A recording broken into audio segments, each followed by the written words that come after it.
Everyone, welcome to our channel.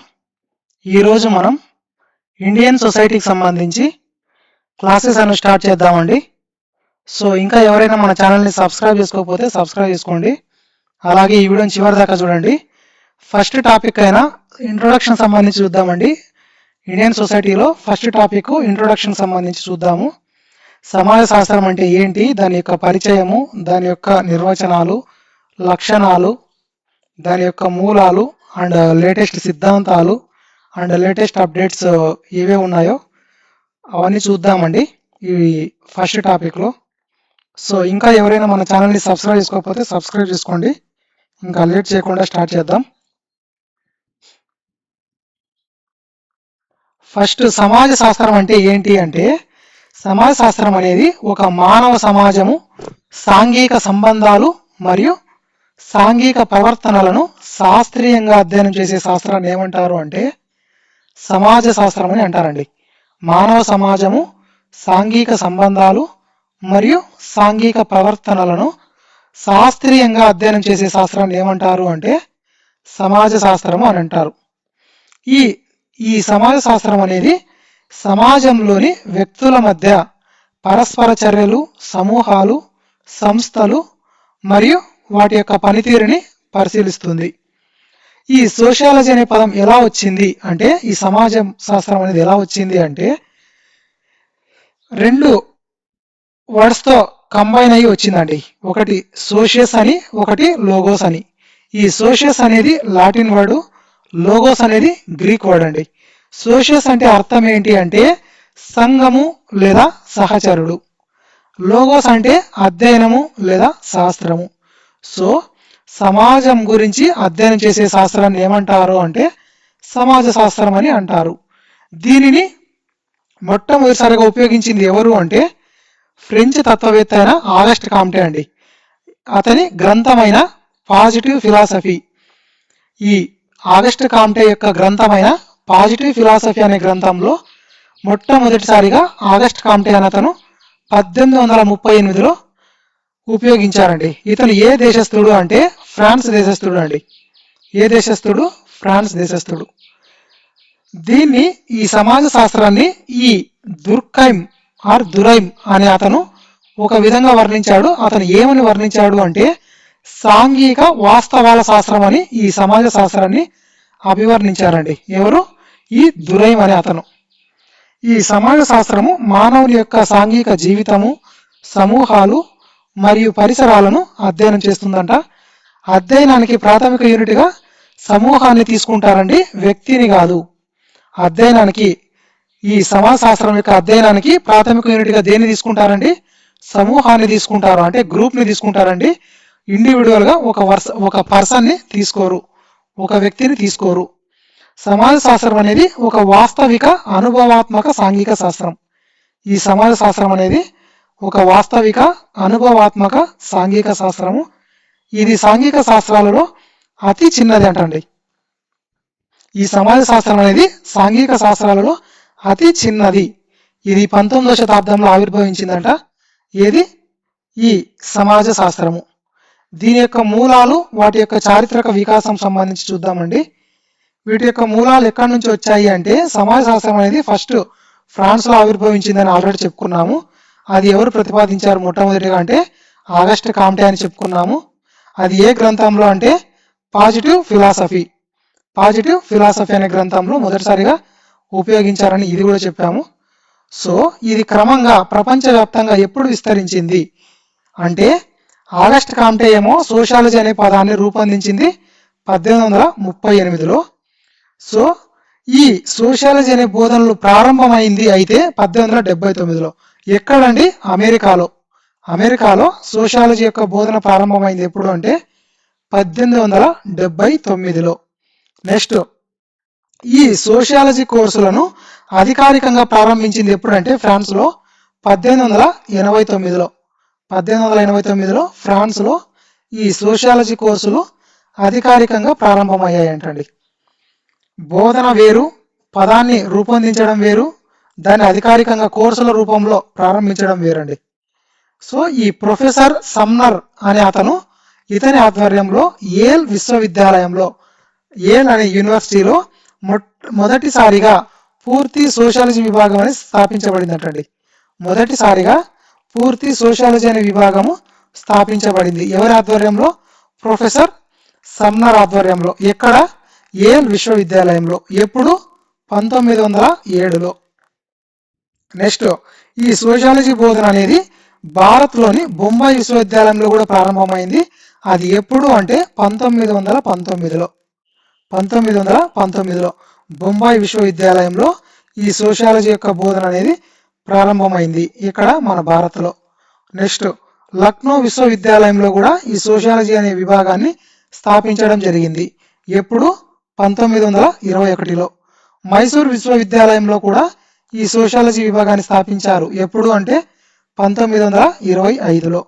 స్వాతంత్రం అనంతరం sociology అనేది భారత్లో ఒక ప్రత్యేక సాంఘిక శాస్త్రంగా విస్తృత గుర్తింపు పొందిందటండి. ఎప్పుడండి? 1947లో. సో ఈ సోషాలజీ పితామహుడని ఎవరిని పిలుస్తారు అంటే ఆగస్ట్ కామ్టేను పిలుస్తారు. ఈ పరిణామ సిద్ధాంతాన్ని సమాజానికి అన్వయించిన వ్యక్తి ఎవరు అంటే హెర్బర్ట్ స్పెన్సర్. ఇతను పరిణామ సిద్ధాంతాన్ని సమాజానికి అన్వయించారు. స్వాతంత్రానంతరం భారత్లో సాంఘిక సంస్కరణలకు సాధనంగా సోషాలజీ అనేది వేగంగా అభివృద్ధి చెందిందటండి. ఎప్పుడు? After independence. నెక్స్ట్, సమాజ శాస్త్రంలోని ముఖ్య నిర్వచనాలు, ఆ నిర్వచనాలు ఇచ్చిన వ్యక్తుల గురించి చూద్దామండి. సాంఘిక వాస్తవాలు మరియు సాంఘిక సంబంధాల వాస్తవిక శాస్త్రమే సమాజ శాస్త్రం అని చెప్పిన వ్యక్తి ఎవరండి? August Comte. సాంఘిక వాస్తవాలు మరియు సాంఘిక వాస్తవాలు వాస్తవిక శాస్త్రం, సాంఘిక సంబంధాల వాస్తవిక శాస్త్రం అని చెప్పిన వ్యక్తి ఎవరు? August Comte. నెక్స్ట్, మానవ సమూహాల సాంఘిక జీవితంపై శాస్త్రీయ అధ్యయనమే సమాజ శాస్త్రం అని చెప్పిన వ్యక్తి ఎవరు? ఆక్బర్న్ నింకాఫ్. సమాజ ఆవిర్భావము, ఎదుగుదల, నిర్మాణము మరియు కార్యకలాపాల అధ్యయనమే సమాజ శాస్త్రం అని చెప్పినది ఎవరండి? ఆల్బియాన్ స్మాల్. మానవ పరస్పర చర్యలు, వాటి పరిస్థితులు మరియు పర్యవసనాల అధ్యయనం గురించి ఈ అధ్యయనమే సమాజ శాస్త్రం అని చెప్పినది ఎవరండి? Morris Ginsberg. మానవ పరస్పర చర్యలు, వాటి యొక్క పరిస్థితులు మరియు పర్యవసనాల యొక్క అధ్యయనమే సమాజ శాస్త్రం అని నిర్వచనం ఇచ్చిన వ్యక్తి ఎవరు? Morris Ginsburg. నెక్స్ట్, పరస్పర అవగాహన చుట్టూ అల్లుకున్న సాంఘిక సంబంధాల అధ్యయనమే సమాజ శాస్త్రం అని చెప్పినది ఎవరండి? MacIver phase. సమూహ పరస్పర చర్య వల్ల ఏర్పడే సాంఘిక పరిణామాల క్రమబద్ధ అధ్యయనమే సమాజ శాస్త్రం అని చెప్పినది ఎవరండి? Kimball Young. సమాజం అనేది ఒక సాంఘిక జీవి వంటిది, సభ్యుల మధ్య చైతన్యవంతమైన సారూప్యతతో ఏర్పడేది అని చెప్పినది ఎవరండి? గిడ్డింగ్స్. సమాజం అనేది ఒక సాంఘిక జీవి వంటిది, సభ్యుల మధ్య చైతన్యవంతమైన సారూప్యతతో ఏర్పడేది అని చెప్పిన వ్యక్తి ఎవరు? గిడ్డింగ్స్. ఈ ఉమ్మడి అంశం అంటే ఏంటి అంటే అన్ని నిర్వచనాలు సమూహాలు, పరస్పర చర్యలు మరియు సంబంధాలపైనే కేంద్రీకృతమవుతాయి తప్ప ఒంటరి వ్యక్తిపై కాదని తెలియజేసేదే ఉమ్మడి అంశం. నెక్స్ట్, ఈ సమాజ శాస్త్రం యొక్క పరిధి అనేది ఎలా ఉంది అంటే ఇది 2 ప్రధాన దృక్పథాలు ఉన్నాయంట ఈ సమాజ శాస్త్ర పరిధి గురించి. అవి ఏవేవి అంటే ప్రత్యేకవాద పాఠశాల, ఇంకోటి సమన్వయవాద పాఠశాల. సమన్వయవాద పాఠశాల. ఈ ప్రత్యేకవాద పాఠశాలని ప్రతిపాదించిన ప్రతిపాదకులు ఎవరెవరు అంటే సిమ్మెలు, వైర్కాంటు, వాన్ వీసు, టోనిస్. ఈ సమాజ శాస్త్ర సాంఘిక సంబంధాల రూపాలను మాత్రమే అధ్యయనం చేయాలని వాదిస్తుందంటండి. ఏది? ఈ ప్రత్యేకవాద పాఠశాల అనేది. స్పెషలిస్టిక్ ఆర్ ఫార్మలిస్టిక్ స్కూల్ అనేది కేవలం రూపాలను మాత్రమే అధ్యయనం చేయాలని వాదిస్తుందండి. సాంఘిక సంబంధాల యొక్క రూపాలను మాత్రమే అధ్యయనం చేయాలని వాదించేది ఏది? ప్రత్యేకవాద పాఠశాల. ఇది ఒక ప్రత్యేకమైన మరియు స్వతంత్ర శాస్త్రం. ఇది ఒక స్వచ్ఛమైన, ప్రత్యేకమైన మరియు స్వతంత్ర శాస్త్రము. ఏది ప్రత్యేకవాద పాఠశాల అనేది. దీని యొక్క పరిధి అనేది చాలా తక్కువ ఉంటుంది. నైరూప్య సాంఘిక రూపాలను మాత్రమే అధ్యయనం చేస్తుంది, మొత్తం సమాజాన్ని కాదు. దీని యొక్క పరిధి లిమిటెడ్గా ఉండడం వల్ల నైరూప్య సాంఘిక రూపాలను మాత్రమే అధ్యయనం చేస్తుందంట, మొత్తం సమాజాన్ని కాదు. ఇతర సాంఘిక శాస్త్రాల నుండి సమాజ శాస్త్రాన్ని స్పష్టంగా వేరు చేసేది ఏది అంటే ప్రత్యేకవాద పాఠశాల లేదా స్పెషలిస్టిక్ ఆర్ ఫార్మలిస్టిక్ స్కూల్. సమన్వయవాద పాఠశాల అనేది దీని యొక్క ప్రతిపాదకులు Durkheim, Sorokin, Ginsberg, Hobhouse. Durkheim, Sorokin, Ginsberg, Hobhouse. సమాజ శాస్త్రము అన్ని సాంఘిక శాస్త్రాల సమన్వయ లేదా సాధారణ శాస్త్రం అని వాదిస్తుంది.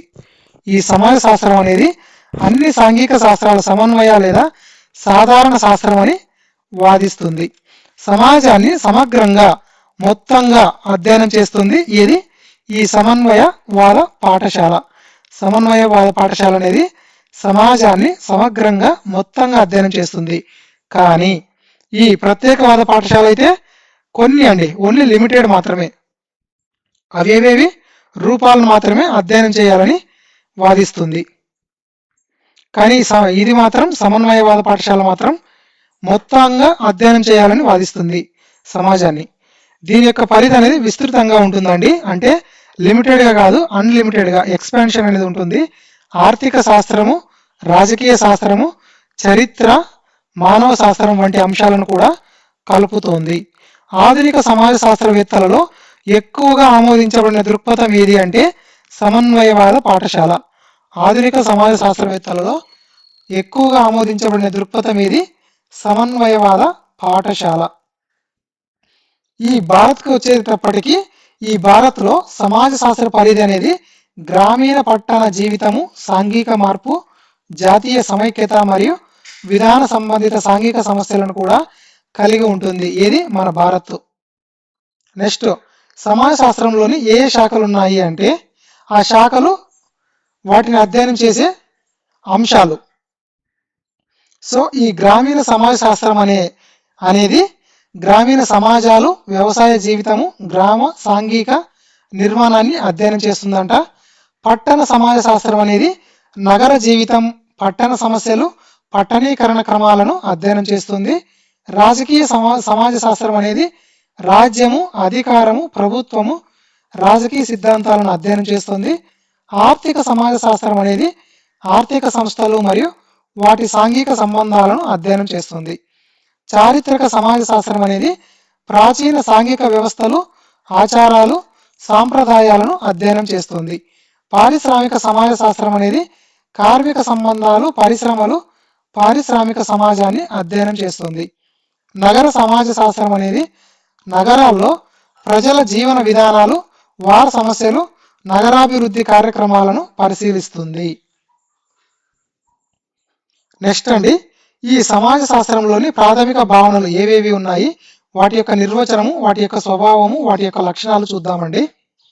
ఈ మెకైవర్ ప్రకారము సమాజం అంటే ఆచారాలు, అధికారము, పరస్పర సహాయము, అనేక సమూహాలు మరియు విభాగాలు, సాంఘిక నియంత్రణ, స్వేచ్ఛ మరియు స్వాతంత్రంతో కూడిన సాంఘిక సంబంధాల వల్ల వ్యవస్థ. సమాజం అనేది నిరంతరం మారుతూ ఉండే ఒక సజీవ వ్యవస్థ అని ఈ మెకైవర్ అనే అతను చెప్పడం జరిగిందండి. నెక్స్ట్ ఈ సమాజం యొక్క లక్షణాలు ఎలా ఉన్నాయి అని చూద్దామండి. ఈ పరస్పర అవగాహన. పరస్పర అవగాహన అంటే సభ్యులు ఒకరి గురించి ఒకరు తెలుసుకొని ఉంటారు. ఇవి క్యారెక్టరిస్టిక్స్ అండి. నెక్స్ట్ మనం భావన. మనం భావన అంటే సభ్యులలో చెందిన భావన మరియు ఐక్యత అనేది ఉంటుందంట. ఉమ్మడి వ్యక్తిత్వం లేదా సంస్కృతి అనేది పంచుకున్న విలువలు, నియమాలు, ఆచారాలు. పరస్పరాధారత. పరస్పరాధారత అంటే సభ్యులు తమ అవసరాల కోసం ఒకరిపై ఒకరు ఆధారపడతారు. పరస్పరాధారత అంటే సభ్యులు తమ అవసరాల కోసం ఒకరిపై ఒకరు ఆధారపడతారు.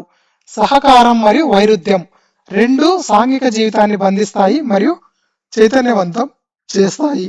ఏవేవండి? ఈ సహకారము మరియు వైరుధ్యం అనేవి ఈ రెండు సాంఘిక జీవితాన్ని బంధిస్తాయి మరియు చైతన్యవంతం చేస్తాయి. సారూప్యత. సారూప్యత అనేది దృక్పథంలో సారూప్యత సాంఘిక సంబంధాలను సాధ్యం చేస్తుంది. నిరంతరత అనేది సమాజం వ్యక్తుల జీవితకాలం మించి కొనసాగుతుంది. సమాజము వ్యక్తుల జీవితకాలం మించి కొనసాగుతుంది. కంటిన్యూటీ అంటే సాంఘిక నియంత్రణ అంటే నియమాలు, చట్టాలు, శిక్షలు ప్రవర్తనను నియంత్రిస్తాయి. నియమాలు, చట్టాలు, శిక్షలు ప్రవర్తనను నియంత్రిస్తాయి. సమాజము ప్రజల భౌతిక అవసరాలను తీర్చడమే కాక వారి మానసిక అభివృద్ధికి కూడా దోహదపడుతుందంట. ప్రతి సమాజానికి ఒక ప్రత్యేక సాంస్కృతిక గుర్తింపు అనేది ఉంటుందంటండి. నెక్స్ట్, ఈ సమాజంలోని యొక్క విధులు ఎలా ఉన్నాయి అంటే ప్రాథమిక అవసరాల నెరవేర్పు, సంస్కృతిని అందించడం, ఆత్మ వికాసానికి అవకాశం, సాంఘిక క్రమాన్ని కాపాడటం, ఇవన్నీ విధులండి. ఈ ప్రాథమిక అవసరాల నెరవేర్పు అంటే సభ్యుల యొక్క భౌతిక, జీవశాస్త్ర మరియు మానసిక అవసరాలను తీరుస్తున్నట్టండి. ఏది ఈ ప్రాథమిక అవసరాల నెరవేర్పు అనేది సభ్యుల యొక్క భౌతిక, జీవశాస్త్ర మరియు మానసిక అవసరాలను తీరుస్తుంది. సంస్కృతిని అందించడం అంటే భాష, ఆచారాలు, సాంప్రదాయాలను తరాలకు అందిస్తున్నట్టండి. రక్షణ కల్పించడం అంటే వ్యక్తుల యొక్క ఎదుగుదల, భద్రతను కాపాడుతుంది. ఆత్మ వికాసానికి అవకాశం అంటే వ్యక్తిత్వ పూర్తి వికాసానికి అవకాశం ఇస్తుంది. సాంఘిక క్రమాన్ని కాపాడటం అంటే నియమాలు మరియు నియంత్రణ ద్వారా ప్రవర్తనను క్రమబద్ధీకరిస్తుంది. నియమాలు మరియు నియంత్రణ ద్వారా ప్రవర్తనను క్రమబద్ధీకరిస్తుంది. సమాజాల యొక్క వర్గీకరణ ఎలా ఉంది అంటే ఈ మెకైవర్ ఫేజ్ సంబంధాల స్వభావం ప్రకారం కమ్యూనిటీ వర్సెస్ అసోసియేషన్ అండి. మెకైవర్ ఫేజ్ ఆధారం ప్రకారం కమ్యూనిటీ వర్సెస్ అసోసియేషన్ అంటే సంఘము వర్సెస్ సంస్థ. సాంప్రదాయ వర్గీకరణ బంధుత్వం లేదా ప్రాంతానికి సంబంధించి రకాలు ఏవే ఉన్నాయంటే బంధుత్వ సమాజము వర్సెస్ ప్రాదేశిక సమాజము. డబ్ల్యూజి సమ్నర్ సమూహ దృక్పథం ప్రకారం in groups versus out groups అంటే మనము వర్సెస్ వాళ్ళు. సిహెచ్ కూలే సంపర్క రకం సంబంధించి primary groups versus secondary groups అంటే కుటుంబం వర్సెస్ సంఘాలు. పిఏ సోరోకిన్ హోదా నిర్మాణం అనేది horizontal groups versus vertical groups. R Sanderson సభ్యత్వ ఆధారం ప్రకారం రకాలు ఏవేవంటే ఇన్వాలంటరీ, వాలంటరీ మరియు రిప్రజెంటేటివ్ గ్రూప్స్. పరిణామాత్మక దృక్పథం అంటే ప్రాచీన కమ్యూనిజం, ప్రాచీన సమాజం, ఫ్యూడల్ సమాజం, ఆధునిక సమాజం. హెచ్ మెయిన్ అంటే స్టేటస్ ఆధారిత సమాజం, జన్మతః హోదా, కాంట్రాక్ట్ ఆధారిత సమాజం, ఒప్పంద హోదా. కమ్యూనిటీ అంటే ఒక నిర్దిష్ట ప్రాంతంలో కలిసి జీవిస్తూ ఉమ్మడి జీవితం, ఉమ్మడి సంస్కృతి మరియు ఉమ్మడి సాంఘిక వ్యవస్థను చాలా కాలం పంచుకునే ప్రజల సమూహం. కమ్యూనిటీ అంటే ఏంటండి? ఒక నిర్దిష్ట ప్రాంతంలో కలిసి జీవిస్తూ ఉమ్మడి జీవితము, ఉమ్మడి సంస్కృతి మరియు ఉమ్మడి సాంఘిక వ్యవస్థను చాలా కాలం పంచుకునే ప్రజల సమూహాన్ని కమ్యూనిటీ అని అంటారు. ఈ కమ్యూనిటీలోని 4 రకాలు ఉన్నాయంట. అవి ఏవేవండి? వ్యక్తుల సమూహం, ప్రాంతీయత, సామాజిక భావన, శాశ్వతత్వం. ఈ వ్యక్తుల సమూహం అంటే ఎంత చిన్నదైనా జనాభా ప్రాథమిక అవసరం. ఎంత చిన్నదైనా జనాభా ప్రాథమిక అవసరం. జనాభా అనేది ప్రాథమిక అవసరం. ప్రాంతీయత అంటే కమ్యూనిటీ ఒక నిర్దిష్ట భూభాగంలో ఉంటుందంటండి. ప్రాంతీయత అనేది ఒక కమ్యూనిటీ అనేది ఒక నిర్దిష్ట భూభాగంలో ఉంటుంది. సామాజిక భావన అనేది చెందిన భావన అంటండి, వీ ఫీలింగ్. శాశ్వతత్వం అంటే కమ్యూనిటీలు సాపేక్షంగా స్థిరమైనవి మరియు సహజమైనవి. శాశ్వతత్వం అంటే కమ్యూనిటీలు సాపేక్షంగా స్థిరమైనవి మరియు సహజమైనవి. కమ్యూనిటీ యొక్క రకాలు వచ్చేటప్పటికి గిరిజన కమ్యూనిటీ, గ్రామీణ కమ్యూనిటీ, పట్టణ కమ్యూనిటీ. ఈ గిరిజన కమ్యూనిటీ అంటే నిర్దిష్ట ప్రాంతంలో బంధుత్వంతో నిర్వచించబడిన సమాజం. నిర్దిష్ట ప్రాంతంలో బంధుత్వంతో నిర్వచించబడిన సమాజం. గ్రామీణ కమ్యూనిటీ అంటే గ్రామీణ ప్రాంతంలో పంచుకున్న సాంఘిక సంబంధాలు గల సమాజం. గ్రామీణ ప్రాంతంలో పంచుకున్న సాంఘిక సంబంధాలు గల సమూహం. పట్టణ కమ్యూనిటీ అంటే సంక్లిష్టమైన అనుకూలిత పట్టణ జీవితంలో పాతుకుపోయిన సమాజం. పట్టణ కమ్యూనిటీ అంటే సంక్లిష్టమైన అనుకూలిత పట్టణ జీవితంలో పాతుకుపోయిన సమాజం. కమ్యూనిటీ వర్సెస్ సొసైటీ అంటే ప్రతి కమ్యూనిటీ కూడా ఒక సొసైటీయే అండి. ప్రతి కమ్యూనిటీ కూడా ఒక సొసైటీయే, కానీ ప్రతి సొసైటీ కమ్యూనిటీ కానవసరం లేదంట. ప్రతి కమ్యూనిటీ ఒక సొసైటీయే, కానీ ప్రతి సొసైటీ కమ్యూనిటీ కానవసరం లేదు. ఉదాహరణకు ఒక క్లబ్ లాంటి అసోసియేషన్ సొసైటీయే, కానీ కమ్యూనిటీ కాదు. ఎందుకంటే దానికి భౌగోళిక ప్రాంతం అవసరం లేదు. దేనికండి?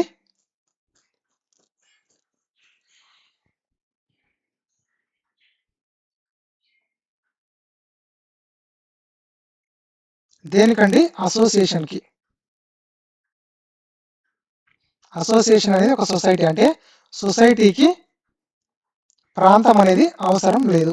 బట్ కమ్యూనిటీకి సొసైటీ, ప్రతి కమ్యూనిటీ అనేది ఒక సొసైటీ, కానీ ప్రతి సొసైటీ కమ్యూనిటీ కానవసరం లేదని చెప్పడం జరిగింది. నెక్స్ట్, సాంఘిక సమూహం అంటే పరస్పర అవగాహన మరియు పరస్పర చర్యతో ముడిపడి ఉమ్మడి లక్ష్యాలను అనుసరిస్తూ ఉమ్మడి నియమాలను పాటించే ప్రజల సముదాయమే సాంఘిక సమూహం అండి. పరస్పర అవగాహన మరియు పరస్పర చర్యతో ముడిపడి ఉమ్మడి లక్ష్యాలను అనుసరిస్తూ ఉమ్మడి నియమాలను పాటించే ప్రజల సముదాయమే సాంఘిక సమూహం. నెక్స్ట్, సాంఘిక సమూహం యొక్క లక్షణాలు ఏవి అంటే ఆలోచనల ప్రసారం, భాష లేదా సంజ్ఞ సభ్యులను అర్థవంతంగా అనుసంధానిస్తుంది, ఉమ్మడి లక్ష్యాలు మరియు ఆసక్తులు పంచుకున్న లక్ష్యాల సమూహాన్ని కలిపి ఉంచుతాయి, సహకారం, సభ్యులు ఉమ్మడి లక్ష్యం కోసం కలిసి పనిచేస్తారు, మనం భావన లేదా సమూహ చైతన్యం, సభ్యులు సముదాయపు మనంతో గుర్తింపు పొందుతారు, సమూహ నియమాలు, పంచుకున్న ప్రమాణాలు సభ్యుల ప్రవర్తనను నడిపిస్తాయి, పంచుకున్న ప్రమాణాలు సభ్యుల యొక్క ప్రవర్తనను నడిపిస్తాయి. నెక్స్ట్, సాంఘిక సమూహాల వర్గీకరణ ఎలా ఉంది అంటే ఈ సిహెచ్ కూలే యొక్క ఆధారం, సిహెచ్ కూలే అనే శాస్త్రవేత్త యొక్క ఆధారం ఏది? సంపర్క స్వభావం. వీరి యొక్క సంపర్క స్వభావం ప్రకారం రకాలు ఏవేవండి? ప్రైమరీ గ్రూప్స్ మరియు సెకండరీ గ్రూప్స్, కుటుంబము మరియు సంఘాలు. డబ్ల్యూజి సమ్నర్ చెందిన భావనకు సంబంధించి ఇన్ గ్రూప్స్ మరియు అవుట్ గ్రూప్స్. పిఏ సోరోకిన్ హోదా సమానత్వం ఆధారం ప్రకారం హారిజాంటల్ గ్రూప్స్ మరియు వర్టికల్ గ్రూప్స్. ఆర్ శాండర్సన్ సభ్యత్వ ఎంపిక ప్రకారం ఇన్వాలంటరీ, వాలంటరీ మరియు రిప్రజెంటేటివ్ గ్రూప్స్. సాధారణ వర్గీకరణ వ్యవస్థీకరణ ప్రకారం ఫార్మల్ గ్రూప్స్ మరియు ఇన్ఫార్మల్ గ్రూప్స్. సాధారణ వర్గీకరణ శాశ్వతత్వం ప్రకారం తాత్కాలిక గ్రూప్స్ మరియు శాశ్వత గ్రూప్స్. పార్క్ మరియు బర్గెస్ సాంఘిక సమూహం ఒక సైక్లికల్ ప్రక్రియ ద్వారా వైవిధ్యభరితంగా ఏర్పడుతుందని పేర్కొన్నారు. సాంఘిక సమూహము ఒక సైక్లికల్ ప్రక్రియ ద్వారా వైవిధ్యభరితంగా ఏర్పడుతుందని పేర్కొన్నది ఎవరు? Park and Burgess. ఈ సాంఘిక సంస్థలు ఏవే ఉన్నాయి అంటే మెకైవర్ ఫేజ్ నిర్వచనం ప్రకారం సాంఘిక సంస్థ అంటే సమూహ కార్యకలాపాలకు సంబంధించిన స్థిరపడిన పద్ధతులు లేదా నియమాలు, సాంఘిక అవసరాలను తీర్చే వ్యవస్థీకృత మార్గాలు. ఈ సమూహ కార్యకలాపాలకు సంబంధించిన స్థిరపడిన పద్ధతులు లేదా నియమాలు అనేవి సాంఘిక అవసరాలను తీర్చే వ్యవస్థీకృత మార్గాలు. ఎవరి ప్రకారం అండి? మెకైవర్ ఫేజ్ నిర్వచనం ప్రకారం. దేనికి సాంఘిక సంస్థ అంటే సమూహ కార్యకలాపాలకు సంబంధించిన స్థిరపడిన పద్ధతులు లేదా నియమాలు, సాంఘిక అవసరాలను తీర్చే వ్యవస్థీకృత మార్గాలు. ఈ సాంఘిక సంస్థల యొక్క లక్షణాలు ఎలా ఉన్నాయి అంటే సభ్యుల ప్రాథమిక సాంఘిక అవసరాలను తీరుస్తాయంట, సమాజంలో సాపేక్షంగా శాశ్వతమైనవి మరియు విశ్వసనీయమైనవంట, నియమాలు, చట్టాలు మరియు శిక్షల ద్వారా నియంత్రించబడతాయంట, సాంఘిక ఆచారం ద్వారా క్రమంగా ఏర్పడతాయంట, కానీ అకస్మాత్తుగా కాదు, క్రమంగా ఏర్పడతాయి, ఇతర సంస్థలతో పరస్పర సంబంధం కలిగి ఉంటాయి. ఉదాహరణకు కుటుంబం, ఆర్థిక సంస్థ సంబంధం. నెక్స్ట్, ప్రధాన సాంఘిక సంస్థల యొక్క రకాలు ఎలా ఉన్నాయి అంటే కుటుంబము మరియు బంధుత్వము, మతము, విద్య, ఆర్థిక సంస్థలు అంటే ఆస్తి, వాణిజ్యము, రాజకీయ సంస్థలు, రాజ్యము, ప్రభుత్వము, వివాహం, వ్యవస్థ. ఈ ఈ సమాజ శాస్త్రం యొక్క హోదా, పాత్ర మరియు సాంఘిక వ్యవస్థ అనేవి ఎలా ఉన్నాయంటే హోదా అంటే సాంఘిక వ్యవస్థలో ఒక వ్యక్తి యొక్క స్థానం అండి. హోదా అంటే సాంఘిక వ్యవస్థలో ఒక వ్యక్తి యొక్క స్థానం. ఈ హోదా అనేది రెండు రకాలు, ఒకటి జన్మతః వచ్చినది, ఇంకొకటి సాధించినది. అంటే పుట్టుకతో వచ్చినది, ఇంకొకటి సాధించడం వల్ల వచ్చిన హోదా. ఈ జన్మతః వచ్చిన హోదా అనేది ఉదాహరణకు కులము, లింగము, కుటుంబ నేపథ్యం. అదే సాధించినదైతే ఉదాహరణకు విద్య, వృత్తి, హోదా సాధించడం ద్వారా వచ్చేది. నెక్స్ట్ వాటి యొక్క పాత్ర ఎలా ఉంది అంటే ఒక హోదాకు ఆశించిన ప్రవర్తననే పాత్ర అంటారండి. ఒక హోదాకు ఆశించిన ప్రవర్తన పాత్ర అని అంటారు. ప్రతి హోదాకు అనుగుణమైన పాత్ర అనేది ఉంటుందంట. ఉదాహరణకు ఒక తండ్రి హోదాలో ఉంటే అతని పాత్ర పిల్లలను పోషించడం, రక్షించడం. నెక్స్ట్ సాంఘిక వ్యవస్థ. సాంఘిక వ్యవస్థ అంటే ఒక వ్యక్తి సాంఘిక వ్యవస్థలో అనేక విభిన్న పాత్రలను పోషిస్తాడు.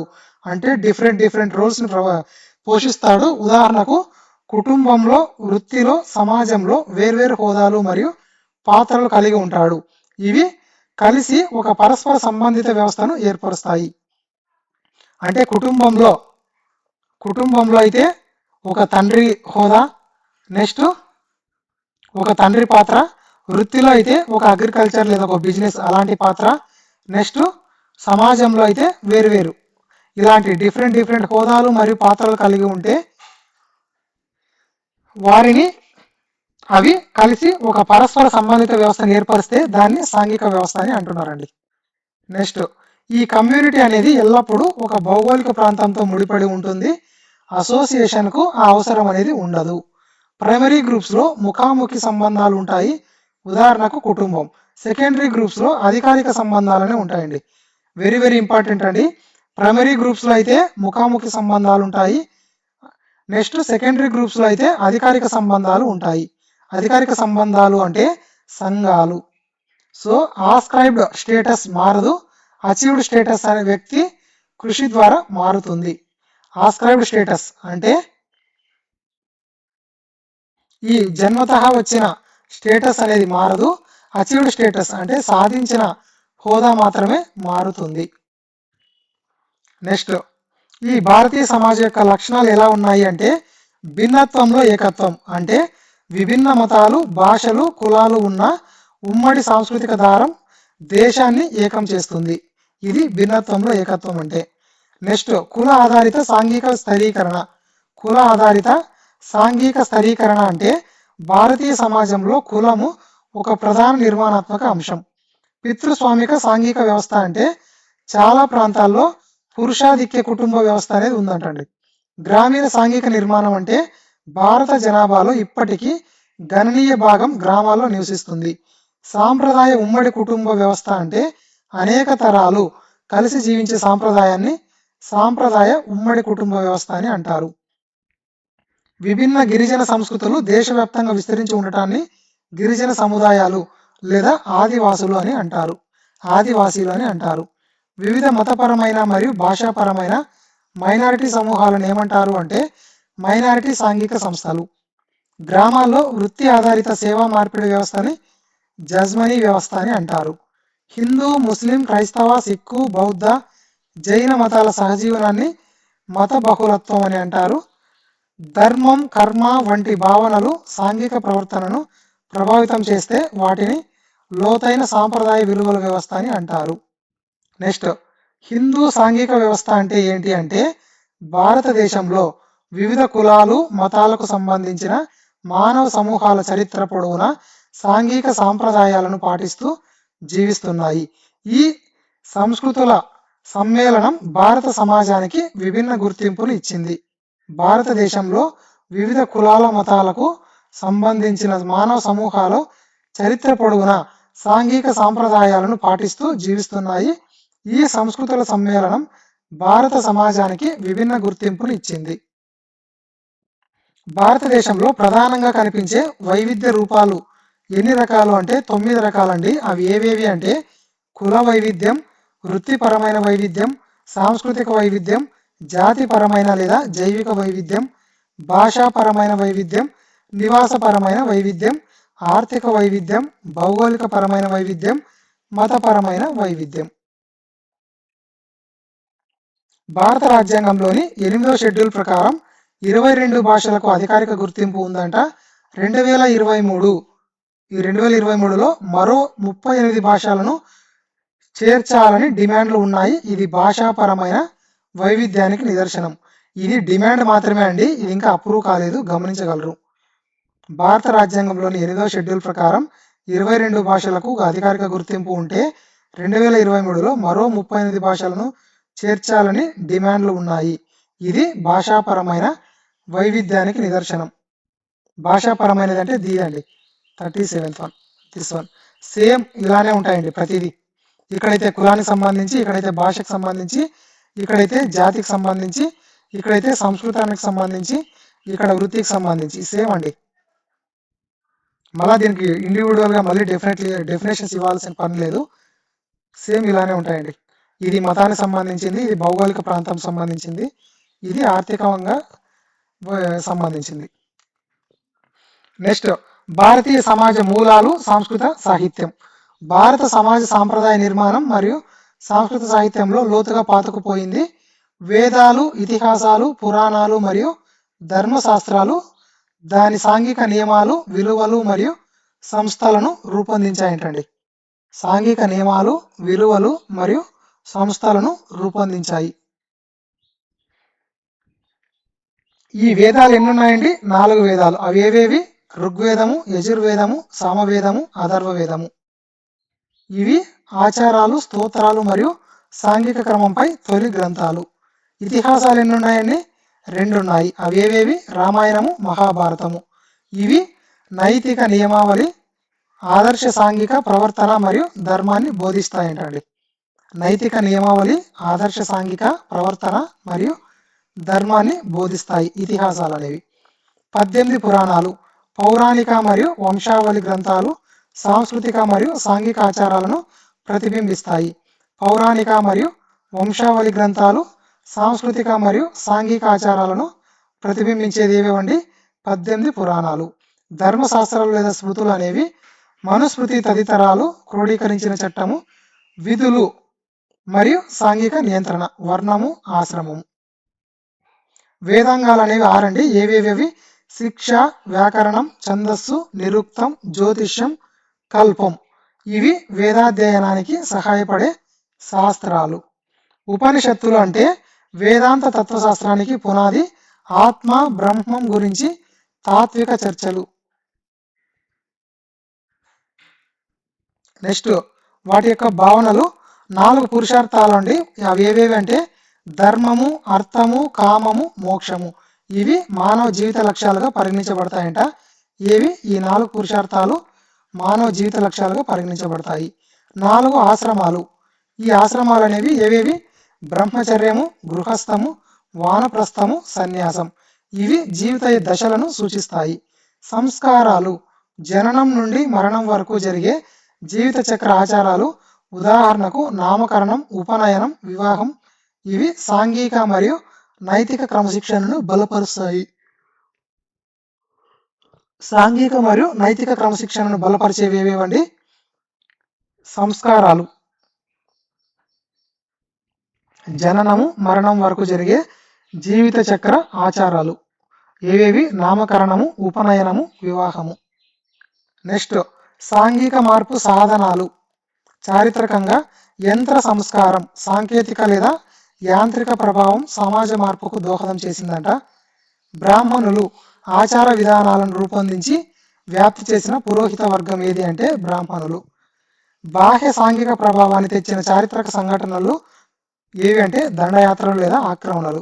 సాంస్కృతిక మార్పిడిని వ్యాప్తి చేసేది ఎవరు అంటే వ్యాపారులు లేదా వర్తకులు. నెక్స్ట్ అండి, భారతీయ సమాజ అధ్యయన విధానాలు ఎలా ఉన్నాయి అంటే భారత సమాజాన్ని విభిన్న దృక్కోణాల నుండి అధ్యయనం చేయడానికి సమాజ శాస్త్రవేత్తలు 5 ప్రధాన విధానాలను అభివృద్ధి చేశారు. అవి ఏవేవి అంటే ఇండాలాజికల్ విధానం. ఇండాలాజికల్ విధానం అంటే సంస్కృత గ్రంథాల ద్వారా సమాజాన్ని అధ్యయనం చేస్తుంది. ఏది? ఇండాలాజికల్ విధానం అనేది.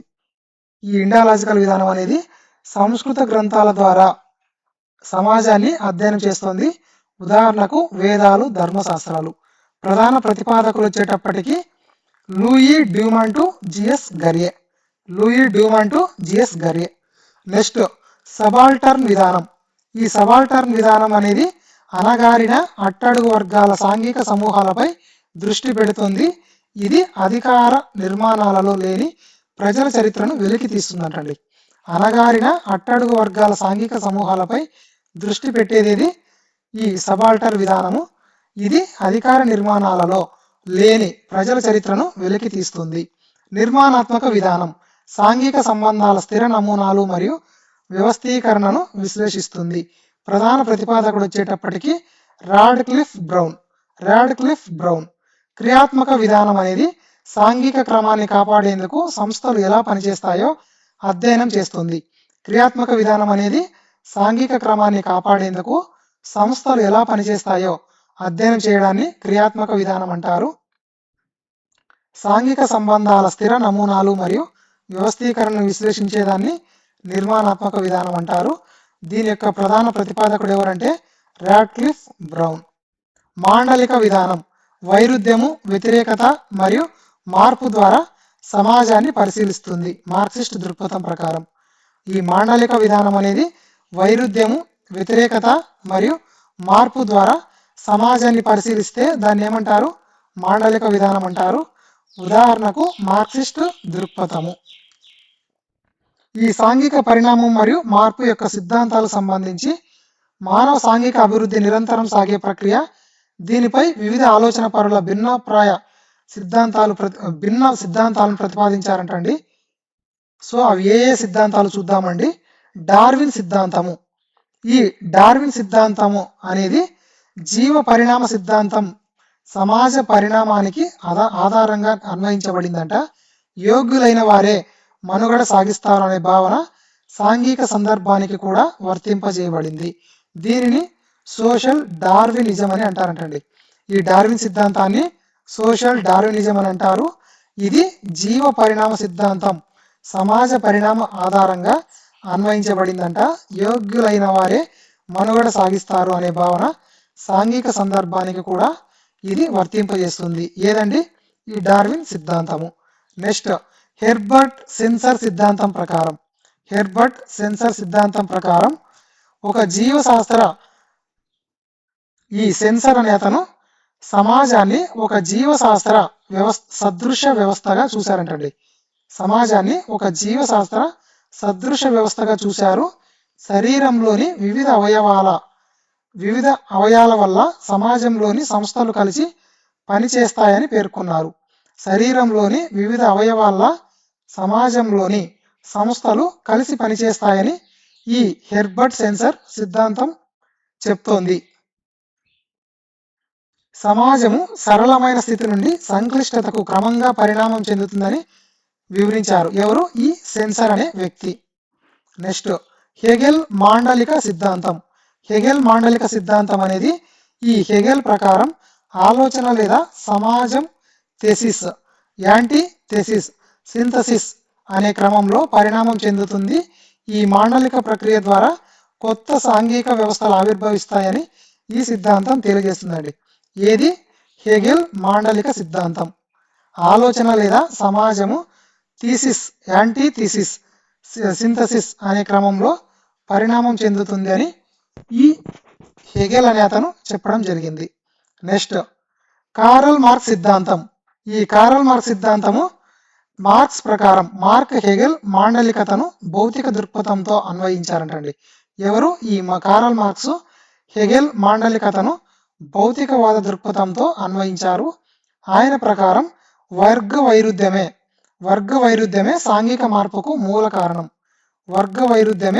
సాంఘిక మార్పుకు మూల కారణం. ఆర్థిక సంబంధాలు మరియు ఉత్పత్తి విధానాలే సమాజ నిర్మాణాన్ని